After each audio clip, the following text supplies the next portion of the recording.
प्यारे बच्चों और साथियों, आज है 4 अगस्त और 4 अगस्त को जो भी महत्वपूर्ण प्रश्न है जो परीक्षाओं में आ सकते हैं उन्हें बारी बारी से आज हम अध्ययन करेंगे।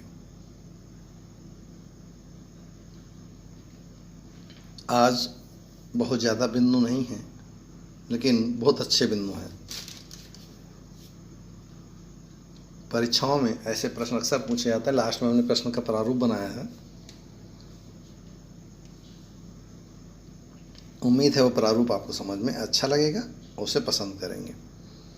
आज से जब वीडियो आप देख रहे होंगे इस पे ऐड आएंगे, ध्यान रखिएगा, मैं रिपीट कर रहा हूँ।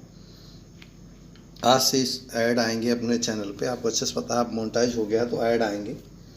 और कोई भी जो लोग भी ईमानदारी से अभी तक जुड़े रहे हैं और आप संस्था के अच्छे शुभचिंतक हैं, तो कोई भी आप में से कोई भी ऐड को स्किप नहीं करेगा। आप अगर 20 मिनट का वीडियो देखते हैं और बीच में 40 सेकंड का ऐड आता है तो कृपया करके उसे अपने संस्थान के प्रति प्रतिबद्धता प्रदर्शित करते हुए कोई भी ऐड स्किप नहीं करेगा। वैसे आज हम लाइव क्लास में इस बारे में अनाउंसमेंट करेंगे। आप जैसे ही ऐड स्किप करते हैं वैसे ही एक मैसेज नोटिफिकेशन पे हम लोगों को आएगा और हमें एहसास होगा कि आप लोग स्किप ऐड कर रहे हैं। जो अपने संस्थान के लिए थोड़ी सी प्रतिबद्धता जाहिर करेंगे। अगर आप ऐड केवल स्किप नहीं करेंगे तो अपने संस्थान को जो भी लाभ अर्जित होगा वो आपकी शिक्षा में ही खर्च होना है। इसलिए कृपया करके ऐड स्किप नहीं करेंगे, ठीक है। 40 सेकेंड, 15 सेकेंड, 10 सेकेंड, हो सकता है 1 मिनट का ऐड हो। आप जब इतने वर्ष मेहनत कर सकते हैं अपने संस्थान के लिए तो ऐड स्किप नहीं करिएगा प्लीज़। और ऐड स्किप भी करेंगे तो कोई बात नहीं, आपका अपना ज़मीर है संस्थान के प्रति। उम्मीद हमें करेंगे कि आप ऐड स्किप नहीं करेंगे, इतनी हम आपसे अपेक्षा कर सकते हैं। कोई भी वीडियो जब आप देखेंगे चैनल का उस पर ऐड आएगा। जैसे टीवी पे आपको ऐड आता है ऐसे ही ऐड अपने चैनल पे आएगा, और जब ऐड आएगा तो आप उसे स्किप मत करिएगा प्लीज़। चलिए अब अपना सेशन शुरू कर देते हैं। सबसे पहले पिछले सेशन का जवाब दे दीजिए।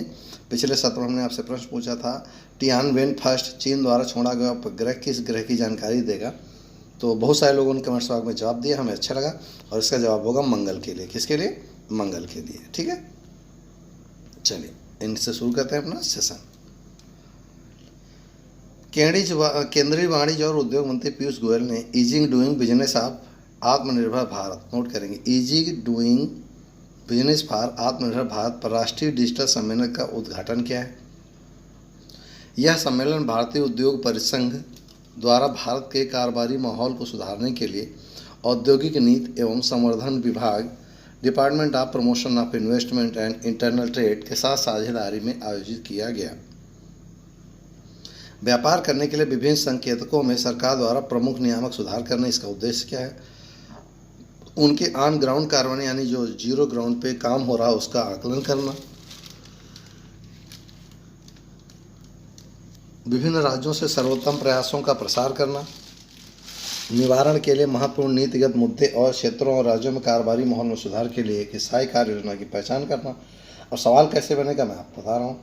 क्वेश्चन पूछेगा आत्मनिर्भर भारत को अब किससे जोड़ा गया, तो ईजिंग डूइंग बिजनेस से इसको जोड़ दिया गया, पहला। नंबर 2, इसका उद्घाटन किसने किया? उद्योग मंत्री पीयूष गोयल ने किया। इसका उद्देश्य क्या है? 4-5 उद्देश्य हैं, एक लाइन में लिख लीजिएगा। ग्राउंड स्तर पर जो भी सुधार हो रहे हैं उनकी मॉनिटरिंग करना। चलिए यस, पहचान लीजिए। अब इस दुनिया में ये नहीं रही, कौन है कैसे हैं देखते हैं।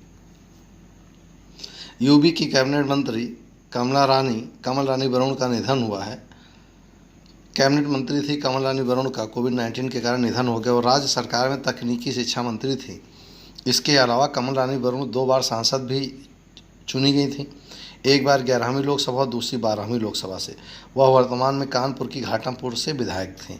ये दुखद घटना है अपने उत्तर प्रदेश की। अच्छा नहीं कहा जा सकता जब वो मंत्री होकर सुरक्षित नहीं है। हम आपकी जिम्मेदारी बनती है कि हम सुरक्षित रहें।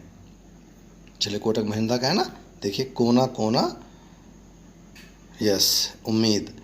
कोटक महिंद्रा बैंक ने कोरोना वायरस महामारी के दौरान अपने ग्राहकों में आशा और विश्वास कायम रखने के लिए नए ऑफर और भारी छूट वाले 2 महीने लंबे अभियान कोना कोना उम्मीद को शुरू करने की घोषणा की है। कोटक महिंद्रा की स्थापना 2003। कोटक महिंद्रा का मुख्यालय मुंबई।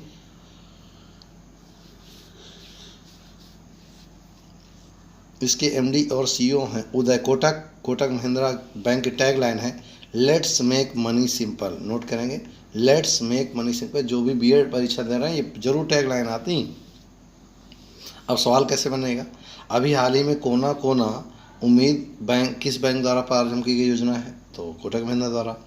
किसके लिए है? तो अपने ग्राहकों को बैंक से जोड़ने के लिए, सही शब्दों में कहा जाए बैंक में पैसे की आवक बढ़ाने के लिए। अगला,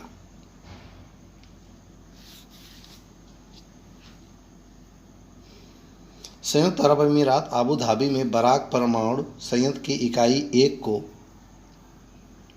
31 जुलाई 2004 को चालू करने के बाद परमाणु ऊर्जा संयंत्र शुरू करने वाला पहला देश बन गया।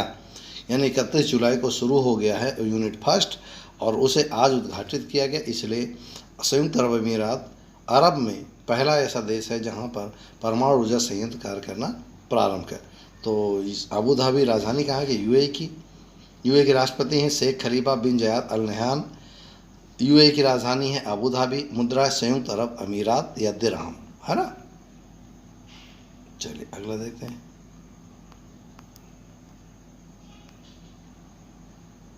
चलिए, यस, मर्सिडीज रेसलर, पेपर में हम आपसे क्वेश्चन पूछे थे। मर्सिडीज रेसर लुइस हैमिल्टन ने silver stone circuit United kingdom में आयोजित formula 1 British grand prix 2020, note करेंगे, ब्रिटिश ग्रैंड प्रिक्स 2020 जीत ली है। इस F1 रेस में मैक्स वर्स्टेपन रेड बुल दूसरे स्थान पर रहे, जबकि चार्ल्स लेक्लेयर फेरारी के जो ड्राइवर हैं तीसरे स्थान पर। देखिए कौन कौन आया, देखिए सबसे पहले लुइस हैमिल्टन मर्सिडीज के, मैक्स वर्स्टेपन रेड बुल के और चार्ल्स लेक्लेयर फेरारी के हैं। ठीक, हैमिल्टन की यह तीसरी जीत है।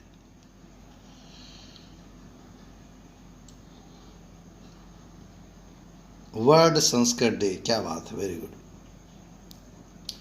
विश्व संस्कृत दिवस 2020 हर साल श्रावण पूर्णिमा के दिन को, नोट करेंगे, डे नहीं, श्रावण पूर्णिमा वो 3 अगस्त को या किसी दिन हो, श्रावण पूर्णिमा के दिन को विश्व संस्कृत दिवस के रूप में मनाया जाता है, जो कि हिंदू कैलेंडर अनुसार श्रावण मास की पूर्णिमा का दिन है, जिसे रक्षाबंधन के रूप में भी मनाया जाता है। इस साल यानी 2020 में इस दिन को 3 अगस्त 2020 को मनाया जा रहा है। यह दिन संस्कृत की प्राचीन भारतीय भाषा की याद में मनाया जाता है, जिसका उद्देश्य इसके पुनरुद्धार और रखरखाव को बढ़ावा देना है। मैं आपको एक चीज़ स्पष्ट बता दूं, संस्कृत एक ऐसी भाषा है जिसे कंप्यूटर में सबसे आसानी से पढ़ा जा सकता है, कंप्यूटर में कोडिंग बहुत आसानी से की जा सकती है। दुनिया की सबसे समृद्ध भाषा संस्कृत को घोषित किया गया है, यानी कंप्यूटर भी कहता है कि संस्कृत इज बेस्ट। चलिए अगला देखते हैं। आज आपके लिए कुछ, हाल ही में किस देश ने भूमिगत बैलिस्टिक मिसाइलों को प्रक्षेपित किया है? उत्तर कोरिया, इराक, ईरान, इनमें से कोई नहीं। तो जवाब होगा ईरान ने। नोट करेंगे, भूमिगत बैलिस्टिक मिसाइलों का प्रक्षेपण किया किसने? ईरान ने किया। अगला, हाल ही में सार्वजनिक रूप से कारोबार करने वाली दुनिया की सबसे मूल्यवान कंपनी कौन सी है? तो सबसे मूल्यवान कंपनी है सार्वजनिक क्षेत्र की एप्पल। अगला, हाल ही में जीवाणुरोधी प्रतिरोध अनुसंधान विकसित करने के लिए भारत ने किस देश के साथ समझौता किया है? ब्रिटेन के साथ समझौता किया है। किसने? बैक्टीरिया इन्फेक्शन को रोकने के लिए। महत्वपूर्ण बिंदु थे जो हम लेकर आए थे। अब आज के लिए अभ्यास का प्रश्न है, अभी हाल ही में जारी नई शिक्षा नीति में जीडीपी का कितना भाग खर्च करने की अनुशंसा की गई? यानी शिक्षा पे अब कितना खर्चा किया जाएगा? 7%, 8%, 9%, 4%। ऑप्शन इसमें शायद मिस हो गया है लिखने में, आप इसको संशोधित कर लीजिएगा, ठीक है। नीचे आप कमेंट्स बॉक्स में उचित लिख दीजिए जो आपको सही जवाब हो, लिखने में मिस्टेक हो गई है, ठीक। चलिए फिलहाल आज का सेशन यही था। उम्मीद है आपको अच्छा लगा होगा, आप अच्छे से तैयार कर लेंगे और तैयारी करके बिंदुओं को नोट कर लीजिएगा।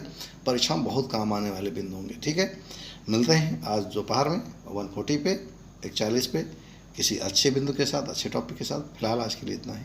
जय हिंद। और हाँ, ऐड स्किप मत करना, नहीं बेल ही फोड़ेंगे। फिलहाल इतना ही। जय हिंद।